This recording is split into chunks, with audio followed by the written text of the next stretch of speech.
Wuhan China का 8वां सबसे बड़ा औद्योगिक शहर है। अमेरिका और इजराइल ने दोनों ने मिलकर के कोरोना वायरस का सहारा लेकर के चाइना की इकोनॉमी को चौपट किया है। यह तो बड़ा खतरनाक खेल हो सकता है। वीडियो में समझिएगा।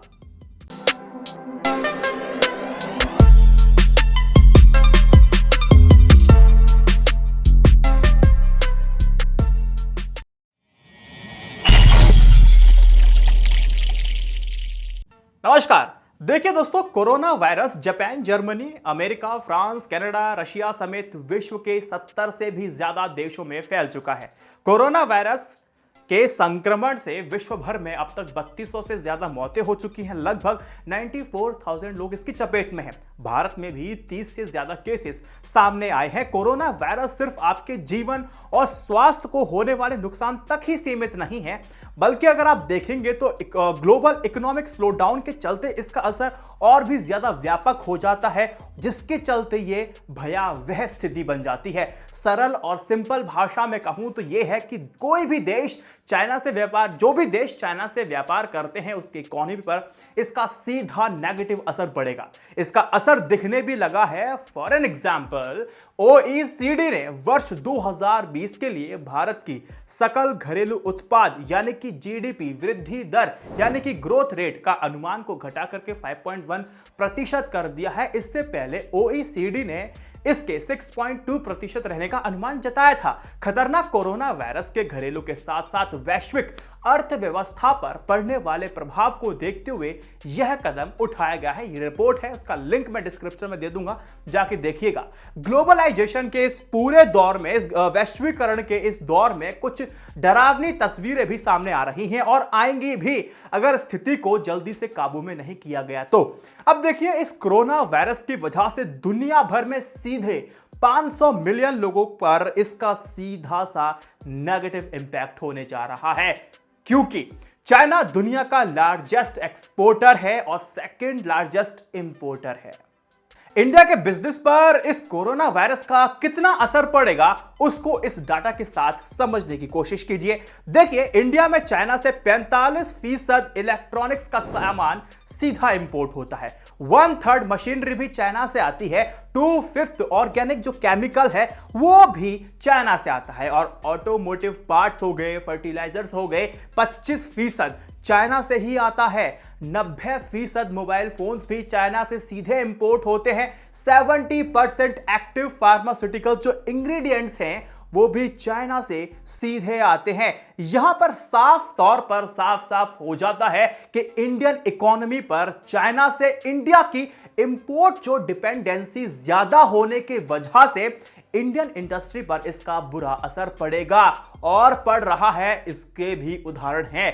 अब देखिए, कई सारे सामान महंगे होने लग गए हैं। वहीं CLSA का रिपोर्ट बताती है कि फार्मा, केमिकल्स और इलेक्ट्रॉनिक्स के सेक्टर में सप्लाई चेन के इशू की वजह से आइटम्स के जो दाम है वो 10% से ज्यादा बढ़ सकते हैं। और हमने देखा है कुछ आइटम्स के दाम बढ़ चुके हैं और कुछ के बढ़ने वाले हैं अगले महीने से। अब यहां पर मैं आपको एक सिंपल सा एग्जांपल देना चाहता हूं।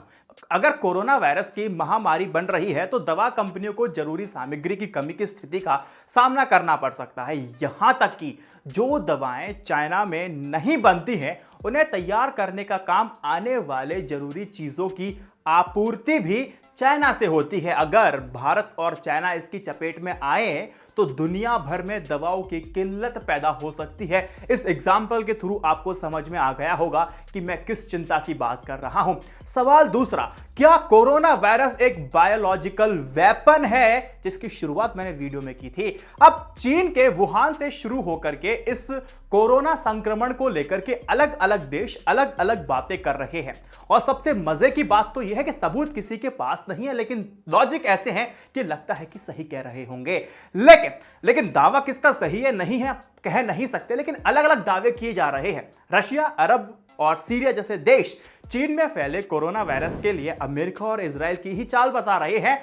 रशिया का कहना है कि कोरोना वायरस अमेरिका द्वारा बनाया गया एक बायोलॉजिकल वेपन है, जिसे उसने चीन की इकोनॉमी को चौपट करने के लिए उसके खिलाफ इस्तेमाल किया गया है। और एक और दिलचस्प बात जो विदेशी मीडिया में है और जो कही जा रही है वो ये है कि जब चाइना ने 2003 में ये डिक्लेरेशन किया था कि उसके पास दुनिया के सबसे अधिक फॉरेन एक्सचेंज रिजर्व हैं, तो इस घोषणा के बाद ही चाइना में अचानक सार्स फैल जाता है। यह भी एक महामारी थी और चीनी विदेशी मुद्रा भंडार विदेशों से दवाइयां खरीदने में ही खत्म हो जाता है। इस प्रकार सीरिया का कहना है कि कोरोना वायरस का इस्तेमाल अमेरिका ने चाइना के खिलाफ उसकी अर्थव्यवस्था को खत्म करने के लिए किया है। ये दावे विदेशी मीडिया में चल रहे हैं। अब इस बीच एक सवाल तो उठता ही है, जब कोरोना वायरस एक बायोलॉजिकल वेपन है तो चाइना के वुहान शहर को ही क्यों चुना था? दूसरे शहर को भी चुना जा सकता था, लेकिन ऐसा क्यों? अब इसका जवाब भी मिल जाता है इन्हीं विदेशी मीडिया में। जवाब यह है कि वुहान चीन का 8वां सबसे बड़ा औद्योगिक शहर है, यानी कि इंडस्ट्रियल सिटी है। इस शहर में हेल्थ सर्विसेज पर बहुत ज्यादा ध्यान नहीं दिया जाता, इसलिए इसे संक्रमण फैलाने के लिए ही चुना गया था। विदेशी मीडिया सब बता रहा है। कुछ देश जहां अमेरिका और इजराइल को कोरोना वायरस का जनक बता रहे हैं, ओरिजिनेटर बता रहे हैं, और वहीं ये दोनों देश इसे यानी कि चाइना को ही इसका जनक बता रहे हैं। इजराइल का कहना है कि कोरोना का संक्रमण वुहान से शुरू होना कोई एक महज इत्तेफाक नहीं है, जहां पर वुहान इंस्टीट्यूट ऑफ वायरोलॉजी नामक प्रयोगशाला है जो वहां की सेना के साथ मिलकर के इस प्रकार के खतरनाक वायरस पर रिसर्च करती है। अब देखिए दोस्तों, यहां पे एक बात ध्यान देने वाली यह है कि चाइना ये कहता है कि वुहान के पशु बाजार से इस वायरस का इन्फेक्शन फैला है, लेकिन रिसर्च में अब ये बात साफ हो जाती है कि चाइना के इस वाले लॉजिक में तो दम नहीं दिखाई देता है। जिन सांप और चमगादड़ों से इस वायरस के फैलने की बात की जा रही है वो सरासर गलत है, क्योंकि देखिए सांपों में ये वायरस पाया नहीं जाता। और दूसरी बात, चमगादड़ का जब सूप बना करके पिया जाता है, उस कुकिंग के टाइम में जब देखेंगे तो ज्यादा टेम्परेचर होने के कारण ये वायरस खत्म हो जाता है, नष्ट हो जाता है। अब मैं आपको यहां एक चीज बता दूं कि जो कोरोना वायरस है -4 से लेकर के 70 डिग्री तक सरवाइव कर सकता है। तो यहां पर साफ तौर पे समझ में आ जाता है कि यहां से तो कोरोना वायरस का जो इन्फेक्शन नहीं फैला होगा। अब प्रोपेगेंडा क्या है, किसका है, इसका तो पता नहीं, लेकिन इसकी जांच होना जरूरी है कि आखिर कोरोना वायरस किसकी फैक्ट्री से निकला है। और सोचने वाली बात यह है कि बायोलॉजिकल वेपन का इस्तेमाल चीन के खिलाफ किया हो या फिर चीन दूसरे देशों के लिए खोदे जाने वाले गड्ढे में खुद गिर गया हो। लेकिन इसमें नुकसान किसका हुआ है? इसमें नुकसान जनमानस का हुआ है, मानवता का हुआ है। आप लोगों ने 3 टर्म सुनी होंगी, कोरोना वायरस, नोवेल कोरोना और कोविड-19। ये तीनों क्या है इसको जान लीजिए। एग्जांपल ले लीजिए, HIV एक वायरस है। अब उससे जो बीमारी होती है उस बीमारी का नाम होता है AIDS यानी कि एड्स। अब कोविड-19 बीमारी, जिसे कोरोना वायरस डिजीज भी कहते हैं, कोविड-19 COVID-19 नाम का जो कोरोना वायरस से होने वाली बीमारी के लिए वर्ल्ड हेल्थ ऑर्गेनाइजेशन द्वारा दिया गया एक ऑफिशियल नेम है। Novel corona virus NCOV WHO के मुताबिक कोरोना वायरस सी फूड से जुड़ा हुआ है। कोरोना वायरस का नाम उसकी सरफेस पर क्राउन जैसे स्पाइक की वजह से पड़ा है। इन 3 चीज को मैंने आपको समझा दिया। अब एक जो सवाल आता है वो ये है कि क्या है कोरोना वायरस? WHO जो कहता है वो बता रहा हूं कि WHO के मुताबिक बुखार, खांसी, सांस लेने में तकलीफ इसके लक्षण है। इस वायरस की खास बात यह है कि सारे लक्षण दिखने में आपको हफ्तों लग जाते हैं। अभी तक इस वायरस के लिए कोई टीका नहीं बना है, कोई वैक्सीनेशन नहीं बनाया गया है। चाइना कहता है कि इसका टीका बनाने में, वैक्सीनेशन बनाने में उसको 6 महीने और लगेंगे और अमेरिका ने तो पूरा 1 साल का समय मांगा है। अगर आप पैनिक करेंगे तो नुकसान आपको होगा। कोरोना वायरस को हम अपने कॉमन सेंस से ही हरा सकते हैं।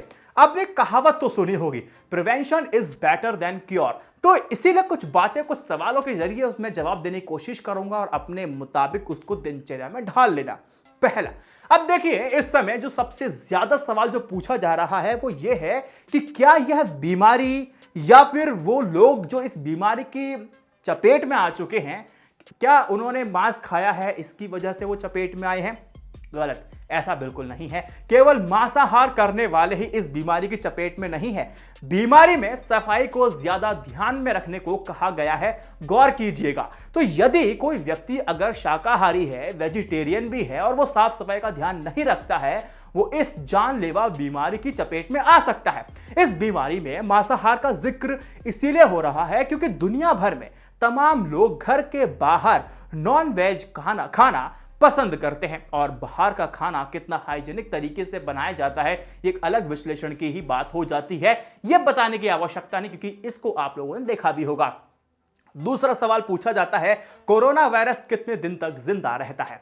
अब देखिए, एक्सपर्ट्स कुछ विशेषज्ञ ये कहते हैं कि सरफेस पे जो पड़ा हुआ कोरोना वायरस है वो 9 दिन तक तो जीवित रहने वाला है। इतना ही नहीं, वो -4 से लेकर के 70 डिग्री तक सरवाइव कर सकता है। अपने हाथों को हर घंटे धोएं और याद रखिए कि ऐसे सैनिटाइजर का इस्तेमाल करें जिसमें 75% तक का एल्कोहल हो। अब ये मत कहना कि मैं एक पैक बना लूंगा 100% एल्कोहल होगा कोरोना वायरस तो क्या इंसान के पास नहीं आएगा तो मैं बचा रहूंगा, ऐसा नहीं होने वाला है, तो ऐसा मत करना। भारत में कोरोना वायरस की शुरुआत हुई है, इसीलिए पुणे स्थित नेशनल इंस्टीट्यूट ऑफ वायरोलॉजी को भी सभी जांच का हब बनाया जा रहा है। देश भर में कहीं भी जांच हो, फाइनल जो मोहर है वो NIV पुणे से ही लग करके आती है। वहां बताया जाता है कि सैंपल पॉजिटिव है कि नेगेटिव। रिपोर्ट्स में जो रिपोर्ट है उसको आने में तकरीबन 3 से 4 दिन लग जाती है पूरे प्रोसेस में। भारत में अभी 15 लैब काम कर रही है और 19 और लैब बनाए जाने की बात चल रही है, योजना है। कोरोना वायरस से बचने के लिए लोग मास्क और हैंड सैनिटाइजर का इस्तेमाल कर रहे हैं, लेकिन राजधानी दिल्ली में अधिक डिमांड होने के कारण इसकी कमी होने लगी है। अब यहां तक कि कुछ ऐसे मेडिकल स्टोर्स हैं जहां पर मास्क या फिर सैनिटाइजर पहले 150 रुपए के मिलते थे, अब वही दिल्ली में 250 रुपए तक मिल रहा है। Black marketing. अब आपको कुछ चीजें मेस्मराइज कहूं या फिर मेमोराइज कहूं कर लेनी चाहिए। विश्व स्वास्थ्य संगठन की गाइडलाइंस में साफ तौर पे कहा गया है कि सांसों की किसी तकलीफ से संक्रमित मरीजों के करीब जाने से लोगों को बचना चाहिए। ठीक है, नियमित रूप से यानी कि लगातार आपको हाथ धोने साफ करने होंगे, खासकर किसी संक्रमित व्यक्ति के संपर्क में आने के फौरन बाद पालतू या जंगली जानवर से दूर रहने की भी सलाह दी गई है। कच्चा या अधपका मांस खाने से भी साफ तौर पे मना किया गया है। कोरोना वायरस से संक्रमित लोगों को छींक आने की सूरत में सामने खड़े लोगों को बचने की साफ तौर पर हिदायत दी गई है, जैसे नाक पर कपड़ा रख लीजिए या फिर टिश्यू रखना, सामने खड़े व्यक्ति से फासला बना करके रखिए, उचित दूरी बना करके रखिए, नियमित रूप से साफ सफाई जैसे एहतियात बरतने की उम्मीद की जाती है। ऑल इन ऑल अगर मैं कहूं कि पैनिक करने के बजाय सिर्फ कॉमन सेंस लगाइए कि क्या चीज आपको सही है क्या चीज गलत है, इसकी समझ आप अपने अंदर रखिए और एक हाइजीन के तहत अपनी लाइफस्टाइल को बना लीजिए। 6 से 7, 8, 9 महीने आपको ये पूरी प्रैक्टिस करनी होगी और भीड़ भाड़ वाले इलाके में जाने से बचिए। होली अगली साल भी आ जाएगी। फिलहाल तो चाहूंगा इस वीडियो को आप शेयर कीजिएगा। INI न्यूज इंडिया की जर्नलिज्म को सपोर्ट करने के लिए इंस्टा मोजो पे जाइए, YouTube पे मेंबरशिप भी ले सकते हैं और पेट्रियन अकाउंट पे जाके मेंबरशिप भी ले सकते हैं ताकि जर्नलिज्म को सपोर्ट किया जा सके। वाकई अगर आपको कोई सवाल है, कोई सुझाव है तो नीचे कमेंट सेक्शन में मुझे बताइएगा, कमेंट पढ़ता हूं और रिप्लाई भी आपको मिलते हैं। वीडियो को शेयर कीजिएगा। जय Hind, Vande Mataram, stay updated, stay educated, सत्यमेव जयते। नमस्कार।